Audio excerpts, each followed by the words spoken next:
Terrific. Well, thank you all so much for joining. We're so glad you could be here with us today.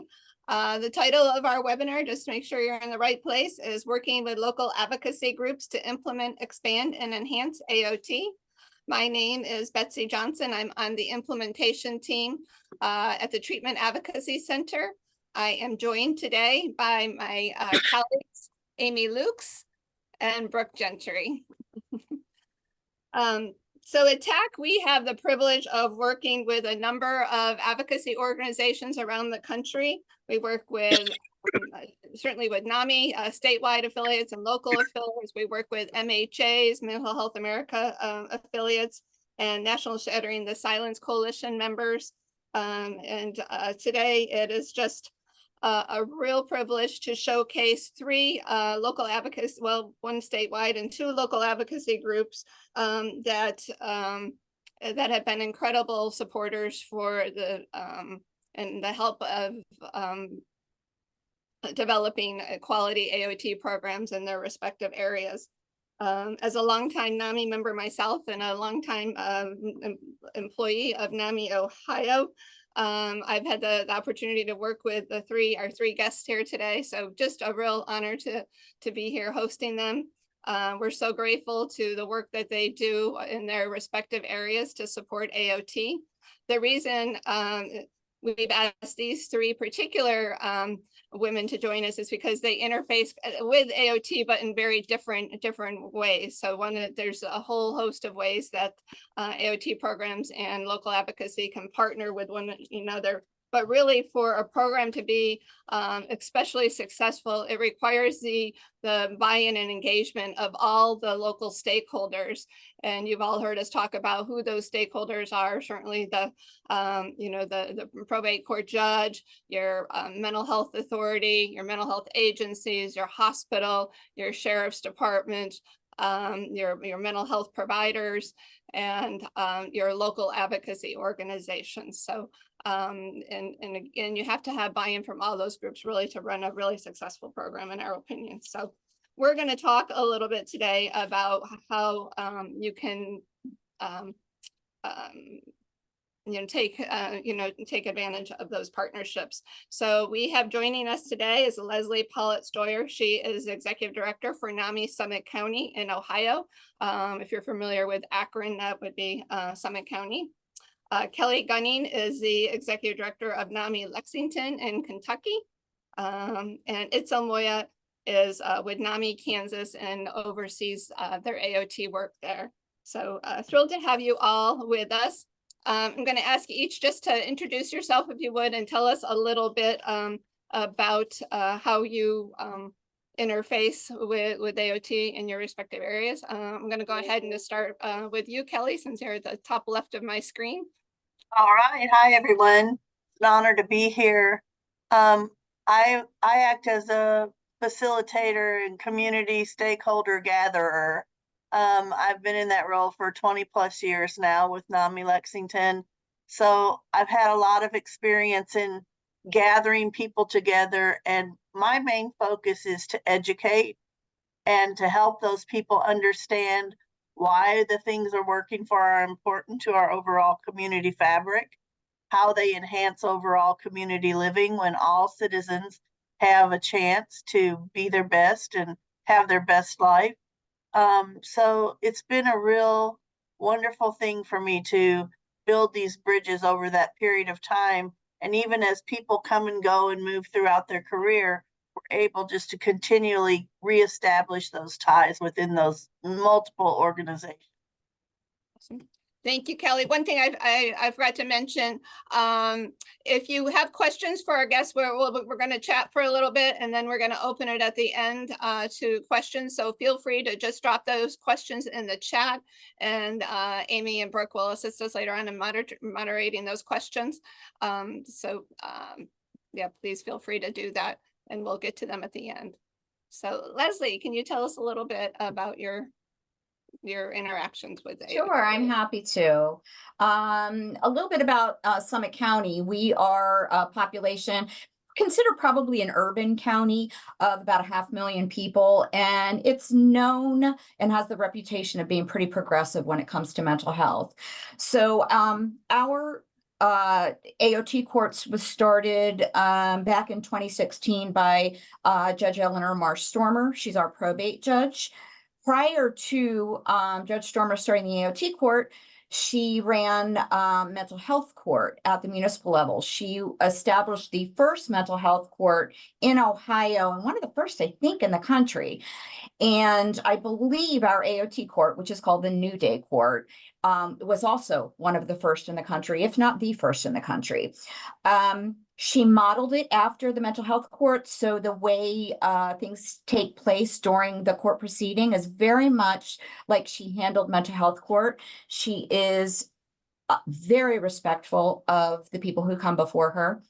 And a little bit about our community. We are, again, pretty progressive when it comes to mental health, and we are very collaborative. So as Betsy was saying, you know, this is really a collaborative effort. It's a team effort when it comes to AOT. We have the buy-in of the funder for this, which is our Alcohol, Drug, and Mental Health Board. Obviously, NAMI is very much in favor of it, as are our family members, and it's proved to be really beneficial to the attendees that are in the court. Obviously, the provider, it's essential that you have a provider that can provide case management, psychiatry. Our provider provides housing, supportive employment efforts, so all of those things. And obviously the hospitals and psychiatry and that type of thing. So that's a little bit about our community. My particular role, obviously, we're a huge supporter of them. Right in the beginning, when AOT was being, or New Day Court was being formed, we were all called to the table to collaborate on this, what our specific roles would be, what our feelings were in this type of court, whether or not we thought it was too restrictive, not restrictive enough, that type of thing.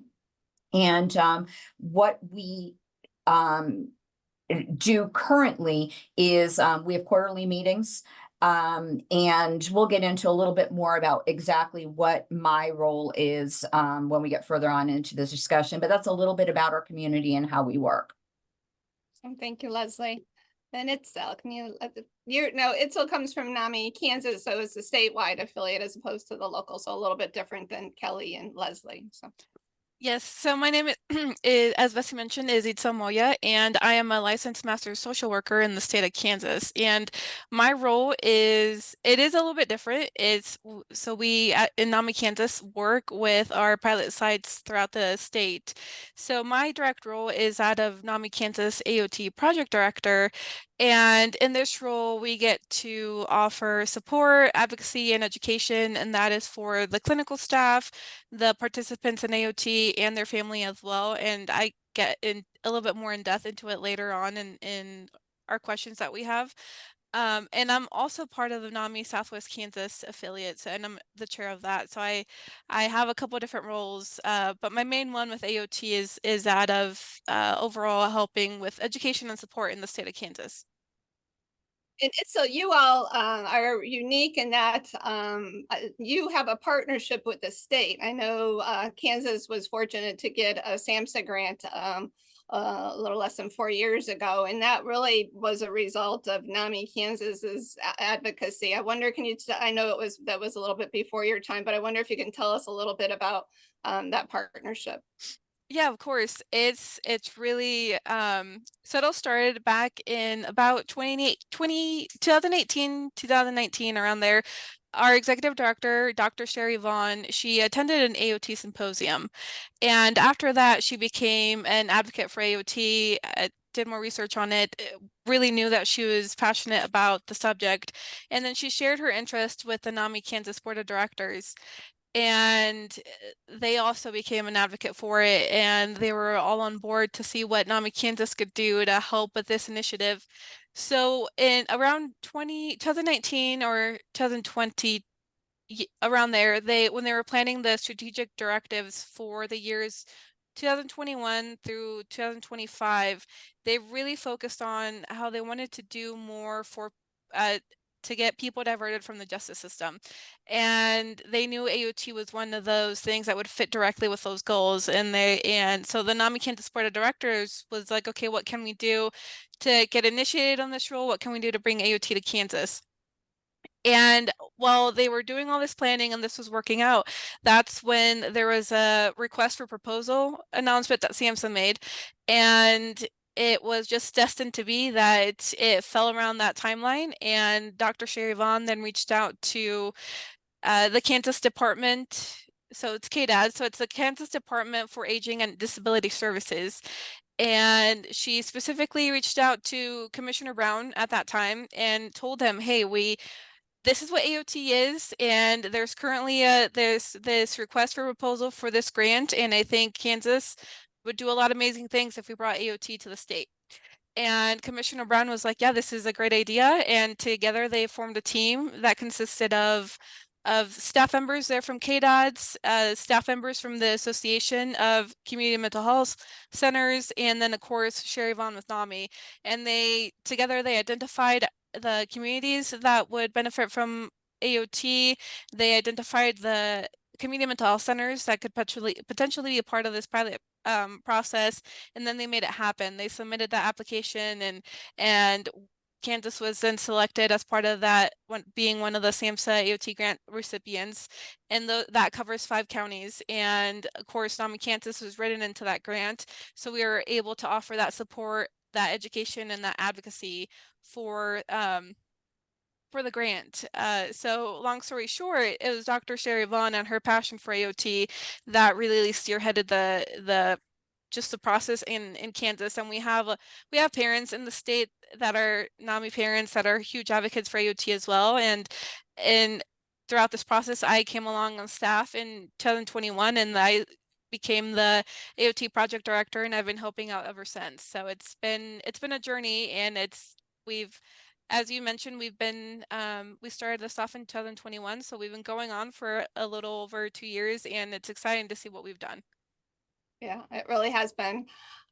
We've enjoyed kind of walking beside you throughout this process. One thing I want to mention, for those of you who aren't aware, SAMHSA has recently announced another opportunity for funding. In fact, I'll ask Brooke to put the link to that in the chat, but that is open until mid-April. So, and you heard Itzel say that, NAMI was written into the grant. So, there is that opportunity too for some funding and support. So, and that can be, that doesn't just have to be a state entity, that can also be a local entity as well that can pursue that grant. So, yeah, check that out.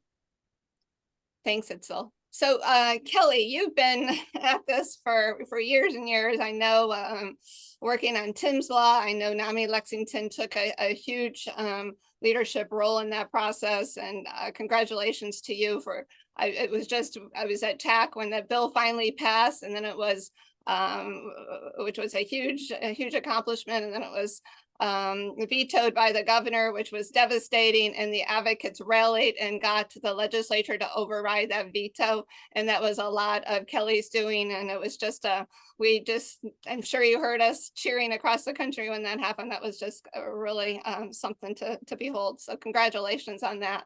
And now I know you're working with your local team to get a program up and running in Lexington. Just wanted to talk a little bit about what your role has been in this whole process. Well, probably my most important role is of a parent of a child that had severe schizophrenia, and unfortunately was trying to get help for my son for a long time. And the worst thing that ever could have happened when our son tried to murder my husband and I as a result of not being able to get treatment. So this is deeply personal for me and my team. The other mother that helped formulate NAMI Lexington with me was Faye Morton. And this is the 10th anniversary of Tim's untimely death. He died about 25 years sooner than he should have as a result of health issues from his chronic severe mental illness as well. So this is deeply personal. And I just would like to tell you a little bit about that morning when we went up to Frankfurt and got the governor's veto. Is at 6 o'clock in the morning, Faye and I got on the phone and just started calling people that had been supportive throughout the whole time. And by 8:40 in the morning, we had 60 plus people ready to go to Frankfurt and line the halls of the chambers of the House and Senate before they went into their committee meetings. And we did get the veto overridden, but this has been a very slow dance for Kentucky because we got the bill passed, but it passed without funding. So that was in 2017. In the meantime, we've been doing a very difficult dance to try to get the bill funded. We also got a SAMHSA grant, Itzel, and we're able to start up a pilot program, which went very well. We worked with the University of Kentucky for statistics and analysis, and we're able to prove the benefits of the program, which we all knew. We also, NAMI Lexington also started a mental health court, which that helped because we had to do a lot of education around the whole state to bring people around to the idea that this was not forced treatment. This has been our biggest hurdle, has been the civil rights hurdle. And along with Judge Stephanie Burke in Jefferson County, we were able to persuade the director of public advocacy, have him come to court proceedings, watch them, understand really that it is not coerced or forced treatment in any way, that it's a voluntary program. That's been a huge help to get that message and that education out there. And I believe it's helping us today now to probably secure some more permanent funding so that we can expand the program across the state. Awesome. So for those of you out there listening, I don't want you to think that you have to have a SAMHSA grant necessarily to get a program up and running. As you heard Kelly say, you can also pursue some funding at the state level. But in Leslie's area, their program has not received any federal or state funding. They've done it all with local dollars, and that collaboration has really been what's helped keep that program supported by their local mental health board. But so I've had the pleasure of going to the Summit County Court on many occasions. Since I live in Ohio, we bring a lot of prospective AOT teams to Ohio to check out quality programs. So we're always bringing them to Akron. I'm sure they're tired of us at this point. But every time we go to the courthouse and see to observe the program, Leslie is always right there in the courtroom. And I always see her kind of get up and run after people as they're leaving the courtroom. I wonder, Leslie, can you talk a little bit about that specific role and how you support families that are coming to the court with their loved ones? I'd be happy to. Judge Stormer is a huge supporter of NAMI and what we do. And she's continually recommending to family members and to individuals that are living with the diagnosis themselves about the benefits of our programming. So as Betsy said, I attend New Day Court meets every other week on a Wednesday, and I attend just about every session unless I have something pressing going on. But I really build my Wednesdays, my every other Wednesdays around that court because I know how important it is.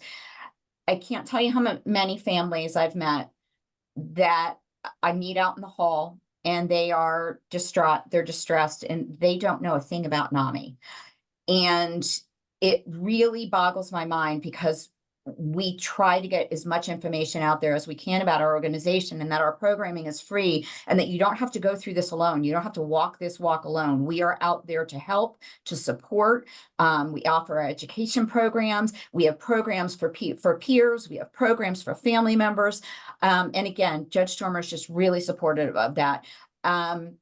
So, I think it goes back to the old adage that, you don't know what you need until you don't have it.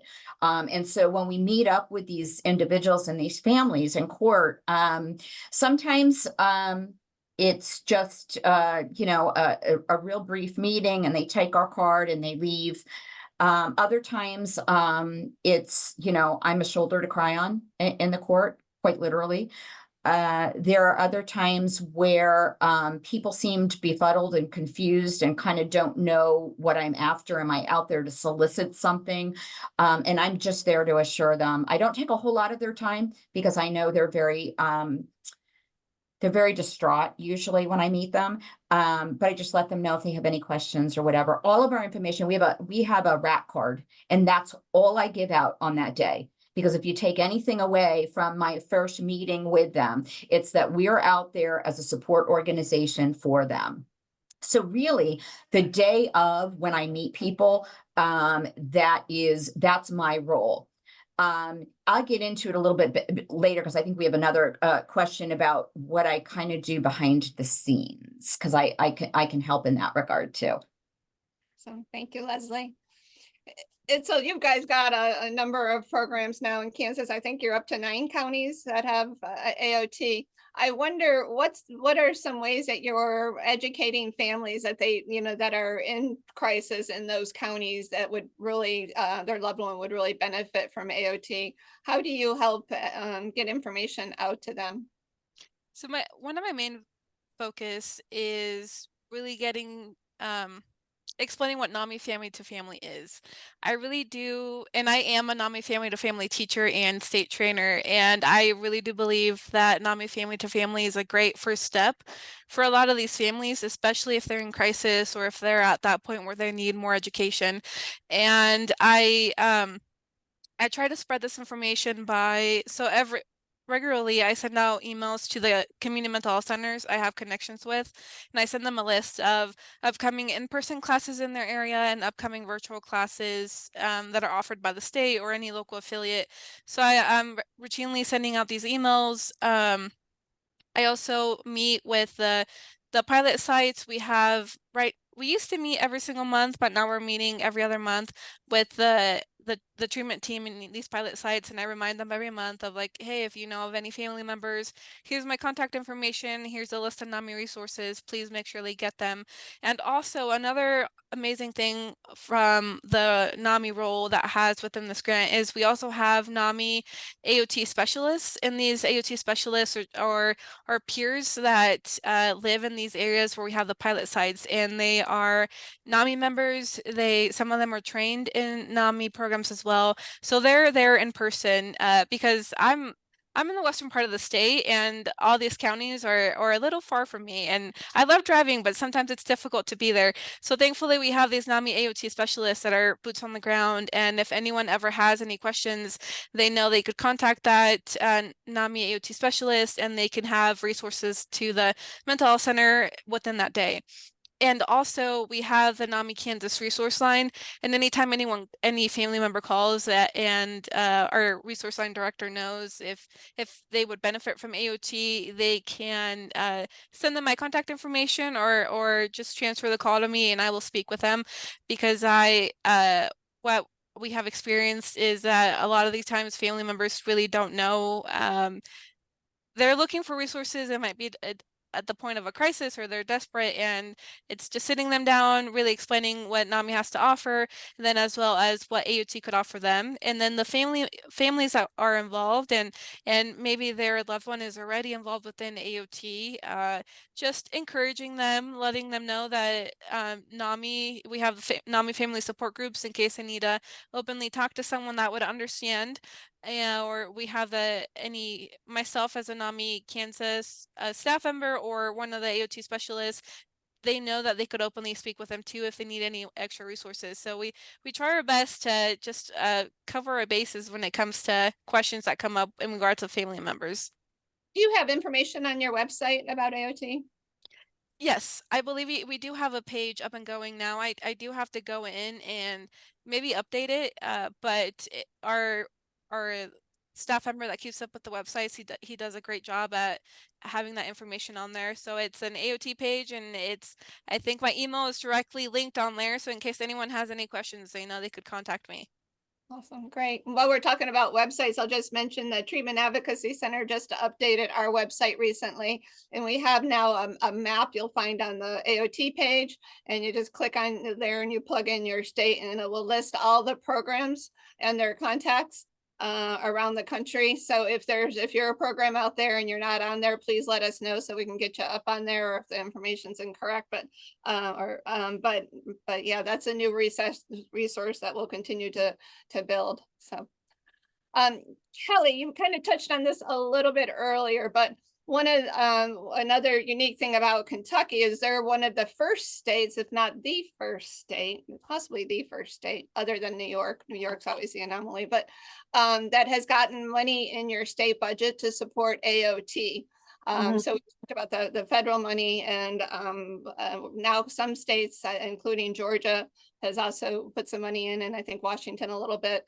Have followed your lead, but I wonder if you could talk a little bit about NAMI's role in getting that funding. And I know there's been some efforts this session to get more money in there. So just to tell us a little bit about that, if you would. Yeah, I believe truly that NAMI in particular, our affiliate, because we were really the impetus behind it. I believe we were really the catalyst for finally getting the state to apply for the SAMHSA grant. And then once that came, they came with some matching funds. I think it was 2 million initially. And this year we're working for 2.5 million for the first year of the biennium and another 3 million next year. That language just got placed this week. We were really sweating it to see if they would step up and do this. We are right now in the throes of getting ready to pass the cruelest criminal law that's ever been passed in the United States. They are going after crime in this state like nothing I've ever seen. The New York Times called it the cruelest law in US history. And so we're really up against a very tough conservative majority in Kentucky. So to be able to get any movement at all on anything that looks like could be possibly soft on crime has really been doing something this session. So we're really hopeful that we get some more funding for Tim's Law in there, AOT in there, because we just started the expansion, as you guys know, Betsy, in Kentucky. We just got the state really on board, pushing to, intervene and start these other pilot projects in other areas of the state, with Fayette County and Lexington being one of them. So we're just getting started. We have our first 2 cases in Fayette County. So I wanted to let you know that's just happened in the last month or so. We have our Judge Gunther, who's also very sensitive and caring about her folks and wants alternatives to incarceration. Our new legislation on crime has convictions for homelessness now. They're outlawing any kind of street camping, any kind of car camping, anything to do, you're just going to be taken to jail automatically. That's their default. So we've been very concerned about the backlash from this kind of movement toward that. But it looks like we may still prevail.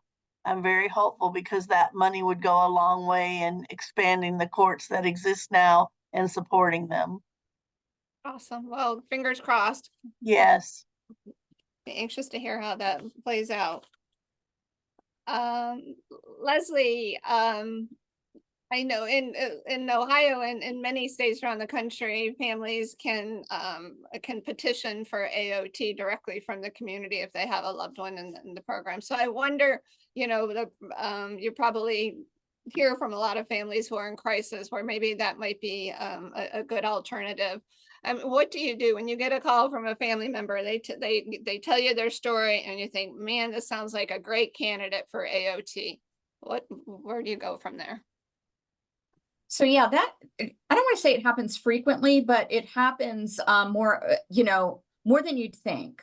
Where we get a call from either one of our existing family members or somebody that's brand new. And, obviously this is all statutory. So, part of our statute is that they had to be hospitalized X number of times in the past year, or involved in the criminal justice system, or jailed, or something along those lines. We do not have a deterioration standard as of yet in Ohio, and that's something that we've been advocating for. So, the biggest frustration is when a family member comes to me and says, they're just watching their loved one deteriorate. And it is, and it's heartbreaking to tell them that they have to sit and wait until, I'm going to equate it to a heart attack, till they're actually in full-blown cardiac arrest, rather than just experiencing symptoms before they can get any help.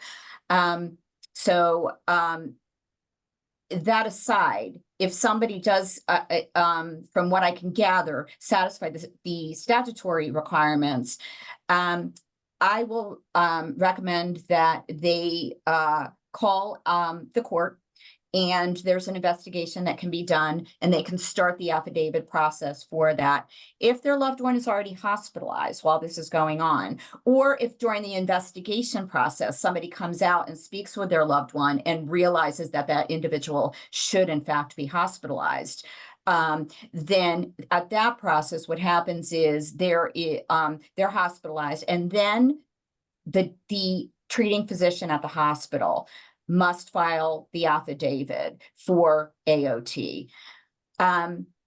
What we can do, and what I talk to family members about, is advocating for that in the background.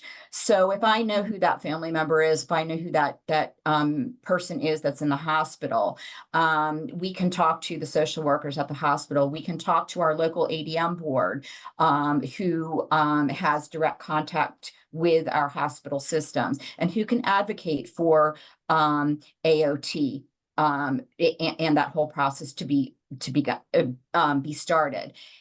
Obviously, the individual is represented by counsel all along the way. The magistrate has the hearing. So it really is a full-blown court process where they have representation, and whether or not they should or should not be on AOT is decided at that point in time. Then once they, if that order is signed, they always have the option too of having an independent psych evaluation too. So that sometimes happens, but I have to tell you, more often than not, the individual is happy to participate in AOT. They're happy to be in court. They are initially, the first court appearance, they're a little leery. They're a little unsure. Is this am I coming here because I'm a criminal?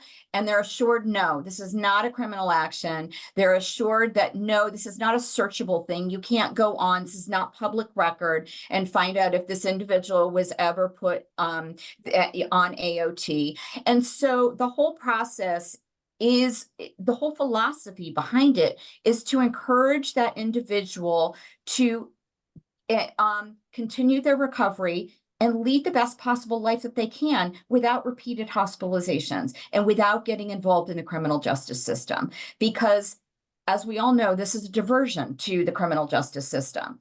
Mm-hmm. So that's kind of my role. I kind of advocate for it in the background. And I advise people that this exists out here, and you can help your loved one in this regard. And there's evidence behind the fact that this works. Does it work 100% of the time? No, but we have lots and lots of data that show that it is a successful program. It's one of the tools in our toolkit to help people and to get people treated and to stay in their treatment.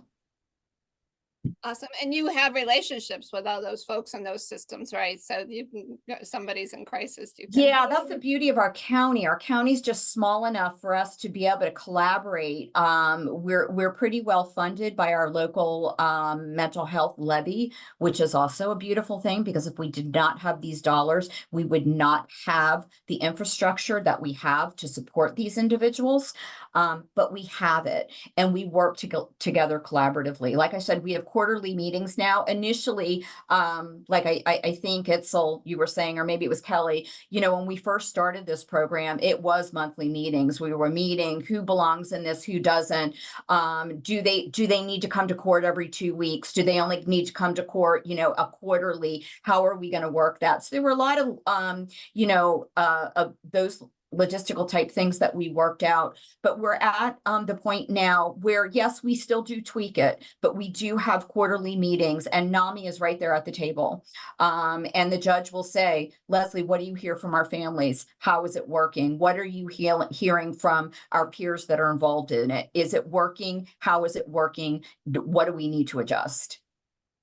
And Betsy, I'd just like to piggyback on what Leslie is saying about the importance of helping the community, everyone involved, understand that this is a civil commitment. It's a civil issue. It's before there's criminal issues. That's the goal of the whole thing. But some people get confused because it's a court that it's automatically a criminal matter. That's been a huge help for us to make sure right out of the gate, every single time we talk to someone, that they understand that this is an intervention before criminality, before hospitalization is needed. That is a huge tool in convincing individuals and families and judiciary and everyone else to go this route. And so that is really important as we talk about, getting the reach of AOT out there in communities. It is not a criminal proceeding. And it's also important in helping us determine that, serious mental illness is a public health issue. It's not a criminal issue. So to make those distinctions is really important as you go forward. And correct me if I'm wrong, but all three of you all have some kind of a participant manual that you share with the candidates so that they see what the program is that spells all that out. Yep. Yes. Awesome.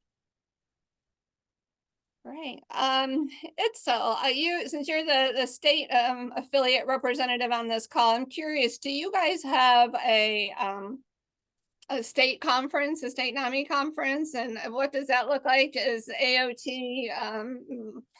do you educate folks about AOT at that conference? And do you recognize like people who are going above and beyond with awards and that sort of thing? Yes, so we do. Our state conference is usually in the fall. I think typically towards the end of September, early October. So right when that Kansas weather isn't too bad. It's not really hot, there's no tornadoes, and there's no snow. The good 3 weeks we have every year. But we typically the conference, or here in the last 2 years, maybe 3, it's been in Topeka. That is where our NAMI Kansas office is at. And of course, with our NAMI conference, it is open to our members, it's open to community members, professionals, anyone that would like to register and attend. And because part of our strategic direction goals is that people getting diverted from the justice system, and AOT plays a large part in that, as I stated previously in one of the questions. We have this, I think now for the last 3 years, we have highlighted AOT in some sort of way. And this year it's really exciting because I'm sure a lot of the people on the Treatment Advocacy Center network know Eric Smith and his story. And this year, Eric Smith is a keynote speaker for the NAMI conference. He's speaking Friday night, and that's going to be really exciting. And then Saturday, at some point, we will have a panel that highlights AOT and one of our other justice involved projects, and Eric Smith will be moderating that. So I think that will be a really awesome opportunity for a lot of good questions and a lot of conversation surrounding AOT, especially since we've seen an increase of AOT programs and involvement and interest in the state. So I'm really excited for that. And then during that, we do present awards. So I'm hoping that we are able to incorporate awards for AOT, maybe like AOT, I don't want to say clinicians, but people involved with like AOT, like the treatment team. So peer specialist, case manager, anyone really that's going above and beyond, because a lot of what I've been seeing in our pilot sites, a lot of our peer specialists and case managers, anyone really on that treatment teams, they are doing the best that they can. They're getting out in the communities to find funding for incentives, to help with housing, to help with anything that they can. And it would be really amazing if we would be able to highlight that during the conference this year, and maybe some of our AOT graduates as well, if anyone is consenting to do that. But I think that would be a really good opportunity to show that dedication and really highlight how AOT is growing, and we are being loud and proud in the state of Kansas. That's awesome. Congratulations. Yeah, that's so important to get that peer perspective. And Erica's wonderful. And we've got starting to grow the bench of AOT grads that are comfortable talking about their experience. So we really encourage you, if you've got somebody you think would like to share and give back, that you give them that opportunity. We're happy to assist in that regard. But yeah, and that's a great way to help sustain your program and get some of that local and state funding when you've got somebody who can show how it's changed their life. So that's wonderful. And we're always, we focused a lot today here about how NAMI can, and other, local family organizations can support their AOT program. But there are a lot of things that AOT programs can do to support their local NAMIs too. And I just want you to know that whenever we're out there talking to programs, we often, we encourage them, put together an AOT team to walk in the NAMI walk. What a great message that sends, and a great time to be out there talking to families. I know Leslie, tell me, I know you have a relationship with your provider. Don't they provide space for your office? They do. I'm sitting in it right now. Yeah, so we have 2 office spaces in one of the largest mental health providers in our county, and they are also the primary provider for our AOT court. So full wraparound services at this particular agency. It's called Community Support Services. They have case management, they have housing, they have primary care. There is a pharmacy on site. There is supportive employment, all full wraparound services here. So, and recognizing the need for their support of family members and peers who have mental health conditions. They are also part of or they also provide our office space for us. We're right here. We're right on board. So I get to know a lot of the case managers here. I know all the docs. I believe they have 6 psychiatrists on site, which is remarkable. So when there's such a shortage across the country. So yeah, it's a again, really collaborative effort. And like I said, they donate our office space to us. We're very, very fortunate. Yeah.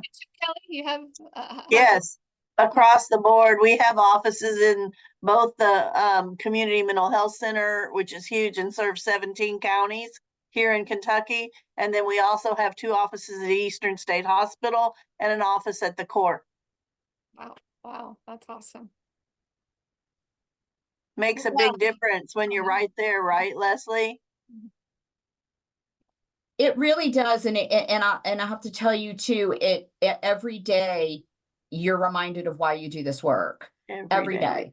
If you're having a bad day or whatever, inevitably, you get a call from a family member where you've been able to offer some hope to them. And the biggest fulfillment that I get is hanging up the phone and somebody saying, I made this call and I didn't have any hope, and you've just given me hope to move on with it. So it really is fulfilling work, and being like in the trenches, so to speak, at one of our mental health agencies is an everyday reminder. Well, I can tell you, Leslie, you just made a lot of people really angry when you said you have 6 psychiatrists in your agency. I see the chats popping up. That's pretty much unheard of. I'm not going to tell you where we are, although I already did. But yeah, we are very, very fortunate. And that's not my doing. That's our county, and that's the people that we serve and the quality of the agency that we're at. So we're just very fortunate. Yes, you are.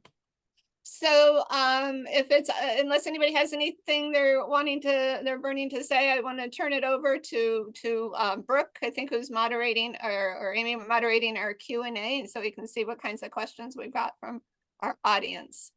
Yeah.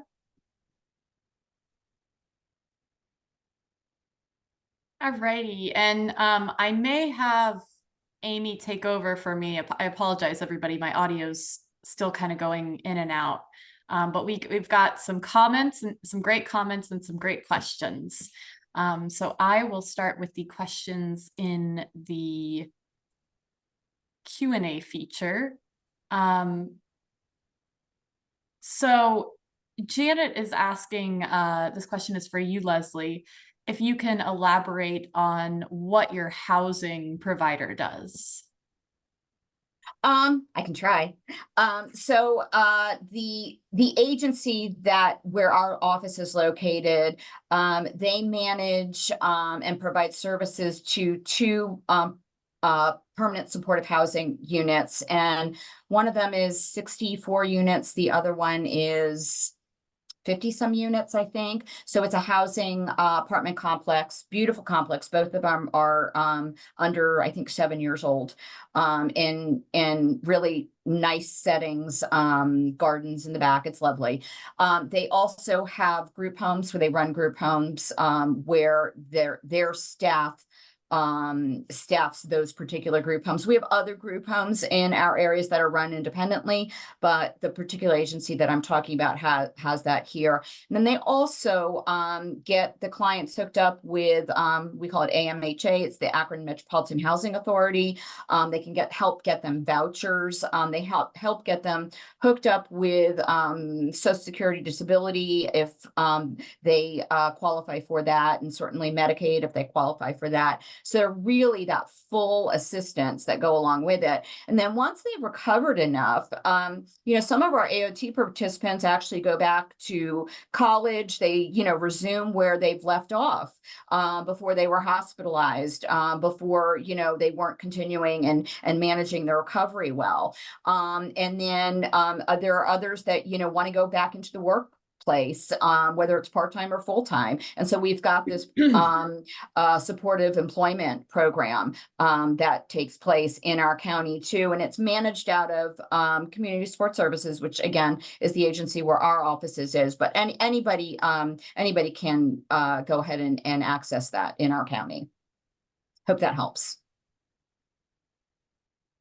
Same here for us in Fayette County. And I think that's what's really important for NAMI to collaborate with your community mental health system, because they can provide a lot of these things like assertive community treatment, housing programs. NAMI also spun off our own. We started a housing program in the late 80s, and we spun that off into its own corporation now. And it provides a lot of 62 apartments for people with serious mental illness that have 24/7 wraparound services. So that in conjunction with partnering with your community providers, and then our peer operated center houses navigators, which do the things like Leslie was saying, to do the SOAR stuff for Social Security disability and housing vouchers through HUD and all those kinds of things. So it really can become a one-stop shop for folks when you're collaborating like that. And I'm glad you brought up collaboration, because that is something that I like screaming it all the time. I believe in collaboration, especially with in my specific role with AOT, and what I'm doing. The counties are spread out everywhere, and communication is important and collaboration is important, and that is something I like to emphasize anytime I have a meeting with any of our stakeholders or any of the counties. The communication is important, and if you don't know who to reach out to, make sure you're reaching out to me. I will sit down, I'll do the research, and I'll send you a list of who you can reach out to. And for example, in the NAMI Kansas office, we have our research line director is also a SOAR person, and so he's able to help out with SOAR. He's able to identify any SOAR reps throughout the state. So very big on collaboration, because it does make it all a whole lot easier if we're not all trying to reinvent the wheel at the same time. Point. So Mindy asks, what's the difference between your court and civil commitment court? And I think she was addressing that to you as well, Leslie, but anybody can answer. So I don't know that there is a distinct. Where is Mindy from? Minnesota. Okay, so it may be the same thing. We call it AOT court, or our judge named it New Day Court. But it is a probate action, it is civil, and it is civil commitment. We have statutory law on the books for civil commitment, and that's how and why this was all put into place. Many times, like in Kentucky, civil commitment involves involuntary commitment to a hospital. So it's important to make that distinction between AOT court is voluntary. It is not. Ours is not, Kelly. Ours is Yours not voluntary. Well, ours is Yeah, voluntary. ours is a court proceeding. They're adjudicated and probated to So, our local ADM board, and then monitored by the court. That's Yeah, how it is but- in Kansas too. ours is not. So, I think they are under civil court orders in Kentucky as well. Well, this has been a point of contention already. So we sold the program as being a voluntary choice.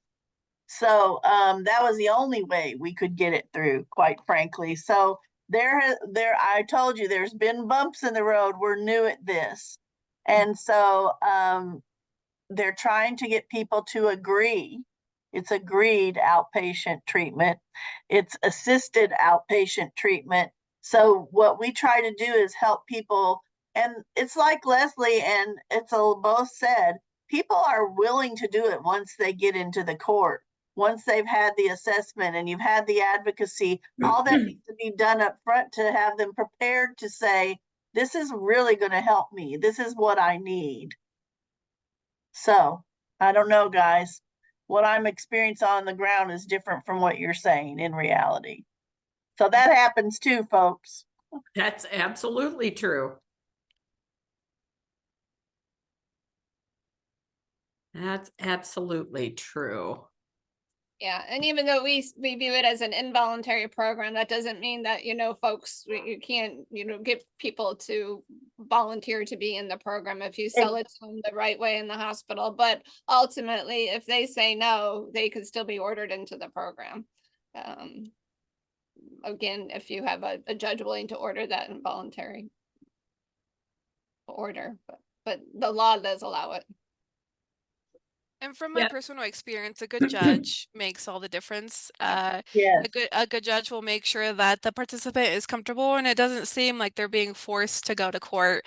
It's just an appointment where they're able to voice their concerns and they're able to work together with the treatment team that actually cares to hear what they're doing. They provide that validation and that motivation, and that really helps them get through the process. So I could see how sometimes it's that language could be a little tricky when you're dealing with the political side of things, but when you have a really solid team, I think the participants almost always feel validated and safe in the programs.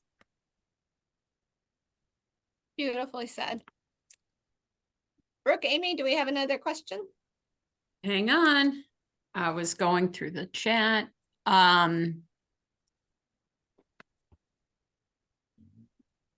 All right, so we are a fairly new, just approved by the county courts to get AOT up and going. I'm the administrative assistant for this process. I am tasked to do the policy and petitions. Do you have a good resource besides TAC that could help with the policy process?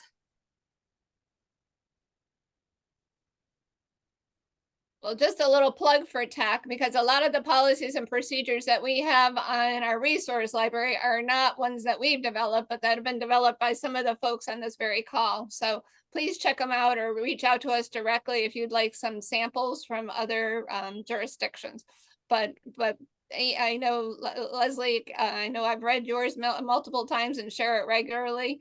Maybe we can talk a little bit about how somebody might find those. Betsy, I don't even know where they're housed, quite frankly. They're probably with our ADM board, or they are with Judge Stormer's court. Our probate court has a really nice website. There's a full video, a 15-minute video on our AOT procedure and how that all works and the benefits of it. Judge Stormer also did a local PBS, I think it was PBS, a 20-minute television interview with one of our local reporters here on the AOT court a couple of years after it got started. So you can hear a little bit more about all of that. But honestly, Betsy, I'm not sure where that's housed. It's probably at the ADM board in the court. And I believe, Brooke, that's in our resource library, the Summit County Policies and Procedures. Kelly and Itzel, I don't know if we have any from. I don't. We have a booklet now, Betsy, from Kentucky that talks about AOT and what it is and what it isn't. And I'm not sure how much administrative guidelining there is in there, but I'm sure there's some. And I know in Kansas we have developed a couple brochures and information and whatnot, but a lot of what we have is from the TAC resource library. It's been the number one go-to with what we've done with with the attorneys, the judges, the clinical staff, even with NAMI. The resource library has been wonderful, and we've been able to, what we do, for example, is we have one of the counties, they're working on something in regards to their policy, their procedures, what they're doing. They take this information from the TAC resource library, and then they adapt it to fit what they need there. And also we have, again, touching base again with the collaboration, we have a really good communication between the pilot side. So when we were first starting on developing all this, if one of the pilot sides finished their brochures, their policy and procedures, whatever it was that they were working with, then they would let it be known, and then another county could then reach out and they would help each other in that development. But a lot of that county that did it first, that information that they received was from the treatment advocacy resource library. So sorry to not have an answer to that. We've been using the resource library for most of what we've been doing. Yep, same. Well, glad to hear it's helpful. Yeah, and it's, the more stuff that you all send our way, the more helpful it will be. So that is definitely in our future in terms of just really growing our resource library now that we've got this new website. So it's only as good as the stuff you give us. So if you've got something you're especially proud of, please send it our way so we can add it to there. We just finished a brochure this morning on our meeting, Betsy, for pointing out for people the differences between mental health court and AOT. So that's a brand new brochure that we just finished this morning that'll be on our website soon too. That's awesome. We'd love to have that. Yep. Other questions, Amy? Hang on. Someone asked about the video, and I just the New Day Court video. I believe I just posted it in the chat. There was a question about the admin assistant, what probate court you're in. Cassandra would be happy to send you Butler County's policies and procedures, which we also have on our website actually. So Thanks, Cassie. and then Jane Garland just had a comment that her son was court ordered AOT for 2 years in New York, and he did very well. But after graduation, he stopped his meds. Oh. He's very resentful of the treatment, but he did better while in the treatment than off. Betsy, would you want to talk a little bit about what Judge Burke does as far as keeping people in the court? Yeah, please. I was just going to give an example from another court. So please, yeah, tell us. Well, what she does is she just keeps re-upping it as long as they're doing so well, especially if they've had a history of compliance while they're under court order, only to stop the minute it ends. So as long as they're doing well, she maintains them. And so far it's working great. You guys were able to witness that, I believe, for yourself when you were here. Yeah, no, I think that's really important because somebody can do wonderfully in the program, be doing everything, follow, their treatment plan, take their medication, and be the model AOT participant. But if they, share with their team that the reason that that they're adhering to their treatment is because they're in AOT, that's a good sign that they should remain in AOT. There's nothing that says they need to graduate because they're doing well. We have examples I know from Butler County who's on this call today where they've got a woman who's been in the program for probably well over a decade, and only because every time she comes up for renewal she'll tell the psychiatrist she takes her medication regularly because the judge tells her she has to. Yeah. And so they like, okay, let's continue, and she's doing well, so no point in that was the same with Tim, who the Tim's Law is named after. He would be compliant as long as he were under the judge's court order. And then he would take that as a message that he was well once the order stopped. So, and we don't have any time limits on how long someone can be in the program. There was a question on whether Massachusetts has AOT, and they do not. I know they're working on it, but and I'm not exactly sure how that's going, but I do know that.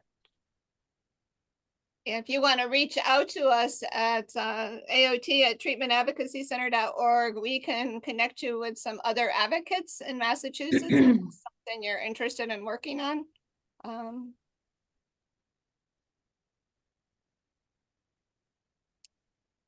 Anything else? Any other questions? I'm just doing and we got another one in the Q&A. Yeah, so Susan is asking if any of the AOT programs have professionally facilitated group psychoeducation for clients. And she mentioned that this kind of education has helped her daughter and her friends continue treatment for years. I do know that Community Support Services offers psychoeducation for the people they serve. And I would assume that most community mental health agencies have group psychoeducation if they aren't doing it one-on-one. And we run it through our peer operated services where the peers run the psychoeducational groups along with a licensed professional. So Nice. You're getting the perspective of the lived experience along with the professionalism of the licensed individual. And that's our peer operated center hosts a lot of the educational components of both the mental health court and AOT. It's open to both. It's like a great model. What I've seen in Kansas, depending on, I think probably all our community mental health centers have some sort of psychoeducational group that is offered for adults. I think it just depends on just the help that they need, if they're willing to go to group. Again, when it comes to group work, it can be intimidating for some individuals. So I know it's always it's open for those that would like to participate in that, but it's not demanded of them to go. But what I've seen, at least in the pilot site that's closest to me that I get to be in person a little more often, they have different groups that they offer. Some are led by case managers, some are led by therapists, and they're all great groups. So from my understanding, the community mental health centers have them available for those that would benefit from them and are willing to be a part of those groups. One of our most popular groups that's just kind of exploded in the last 2 years has been a DBT skills group, a dialectical behavior therapy skills group run by both a peer and a professional at the same time.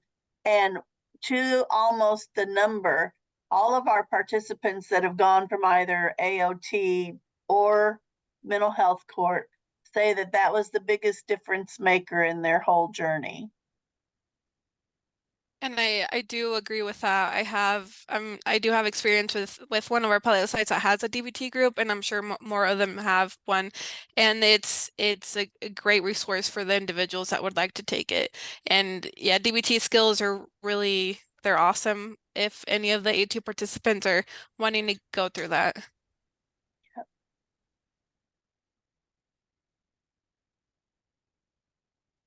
So, okay, well, that may bring us to our end. Ladies, I cannot thank you enough. This has been fantastic.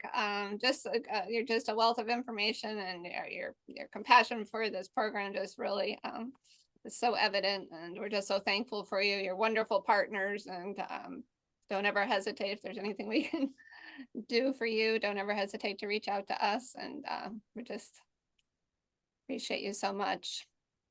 We Likewise. appreciate the opportunity to share, you know, Yes. it really is. And it's never been NAMI versus TAC. It's always been a community effort. Yes. There's plenty of issues to go around. So, you know, we love the fact that you help us collaborate. We love the support that you give us. So thank you very much for everything that you do. Absolutely. I Yeah. agree. Thank you all. We couldn't do it without each other. That's sure. a fact. Definitely. That's a fact. Take care, everyone. Yeah, have a great Thank rest of you the day. all. Thank Bye. you Bye. so much. Good to see you all.